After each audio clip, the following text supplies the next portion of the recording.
tichiti nematambudziko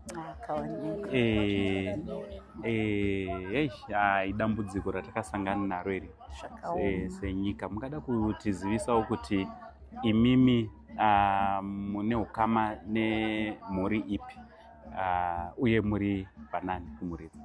Ndine ukama namai anopa. Mai anopa mwana hanzvadzi yamai vangu. Saka ndimai vangu ava vakashayika ihanzvadzi dzangu. Shame. Panguva inoi pari kutaurwa zvakawanda wanda. Ngoziva kuti chiitiko chakaitika panapa hapana ari kuziva kuti chii chaicho chakatora nzvimbo. Kusvika pazuva ranhasi vanhu vachiri kuda kutizama kubatanidza kuti vanzwisise kuti chii chakaitika. Mungadawo kuti kudii kune ruzhinji rweZimbabwe? Pane vamwe vari kunyora zvisina kubuda mumaoko emapurisa, nevamwe vari kungonyorawo zvavari kungonzwa vanhu vari kunyora kana kuti vari kutaura mumasocial media. I think zvakachenjera zvazvifanira kuti zvinge zvichiitwa navanhu. Ngavatange vamirira maresults tonzwa kuti zvakafamba sei, nekuti veforensic I think vachakwanisa kutitsanangurira kuti chakaita kuti vana vedu vashaye chii. Waziti kuti vakaurayiwa vakaiswa mumota, kana kuti waziti vakazvivharira vakafa nekubitiridzwa nekuda kwekushayiwa eya. Saka I think zvine zvakachenjera kuti vanhu vatange vabata chokwadi sezvachiri vasati vanyora, nekuti izvezvi tiri kuona kuna vamwe vari kupendwa ukuti unozwa ndinenge ndiye anenge ari kunzi abatwa. Pando nemamwe mapictures nemavideos ari kutendera pasocial media. Dai vasadaro ngavamirire vatange vanzwa chokwadi chezvakaitika. Tiri kurwadziwa ende patava iko zvinezvi we are ready kuti titambire zviripo because hakuna chatichachinja. Vana vedu hatichavawani. Saka hazvibetseri kuti vanhu vapendane kana kuti vataure zvakashata pamusoro pevamwe vanhu. Zvinova zvinozokanganisa vanhu mucommunity mangwana. Imagine wati ndingi ndiye wakauraya, maresults ozobudisa the other way around. Hazvizonakidze ende hazvipi ukama hwakanaka mucommunity. Saka chachiri chishuwo changu chekuti vanhu dai vakwanisa kumirira maresults.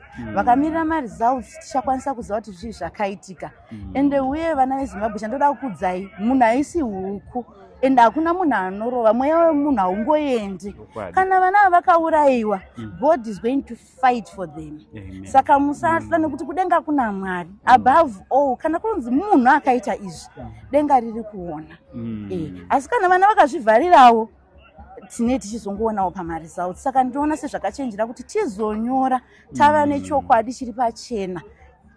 Zvinotibetsera kuti vanhu vasazovengana mangwana. Ndiri kutaura izvi nekuda kwekuti nyaya dzacho dziri kubuda dzinenge dzichiita sedzakadi dzakawanda. Kwamuri semhuri nyaya dzakadaro, I understand kuti pane vamwe vanogona vari kure vachitokufondera kuti tanzwa kuti ndo zvaitika kuvana, tanzwa zvakati nezvakati nezvakati. Kune vari kunyora zviri kukonzeresei kwamuri semhuri? Vari kutotirwadzisa wese. Vari kudzimbira ronda nekuti imagine kuti muchinyora kuti mai vepanext door ndo vakauraya vana vedu. Muda kuti tiumbe ukama hwakadii isu tisina chokwadi nazvo. Dai zvaita kuti maresults atanga auya, chokwadi chova pachena, zvinotiitira zvakanaka. Vanhu vonyora zvinhu zvavari kuziva zviri paground. Ndofunga zvinotibetsera chokwadi. Tiri papo zvakare, urongwa hwakamira sei? Maresults ati abuda here? Uyezve kubva pari zvino pazuva ranhasi musi weMonday zvichienda mberi zvichafamba sei? Vana vachachengetwa sei kana kurunzi urongwa hwacho hwavepo? Pamwe chete nevamwewo vanenge vari munzvimbo idzodzo vangada kunge vari vanobatirana. So far urongwa hwanga kamira sekudai. Vabereki vaenda makuseni for postmortem. Inova inonzi yaitiwa. Saka tachidwanzi kuchazoitwa service. Saka ipa takamira tichipiwa imwe update because vanhu varifana kusimuka zuva ranhasi kuenda kwaChirumanzi kunochengeta vanhu. Alright. Ndofunga muri yeZimbabwe muri kungozvinzwira kuti dzimwe dzenguva pakunyora kwatiri kuita tiri kutoramba tichiwedzera mavanga. Tisanyore zvinhu zvatisina kunge tiri tinonzwa kana kuti tinge tiri tinosvika paground. Kana uchiziva kuti hauna kukwanisa kusvika panzvimbo sezvapatakamira kudai, wonzwawo kuti chii chakanatsoitika. Ngatisanyore nekuda kwekuti vamwe vanogona kungotora vongofunga kuti social media, but zvinhu zviri kuitika panapa ndizvo zvechokwadi zviri kutoitika ende zviri kurwadza chinhu chisina kujairika munguva dzakadai. Aiwa, tinotenda kuti Mwari achatungamirira nzendo dzose kune kufambwa kwese kuchaendwa kumusha neurongwa hwese. Mwari ari munyaradzi. Munoziva kuti panguva dzakadai hapana mashoko anokwana ekunyaradza.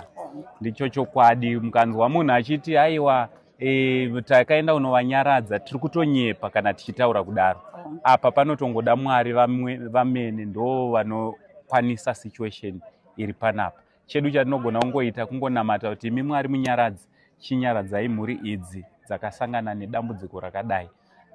Tinotenda nenguva yenyu yamatipa kuti tinge tinokurukura. Tinotenda.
Togona kutraya kuenda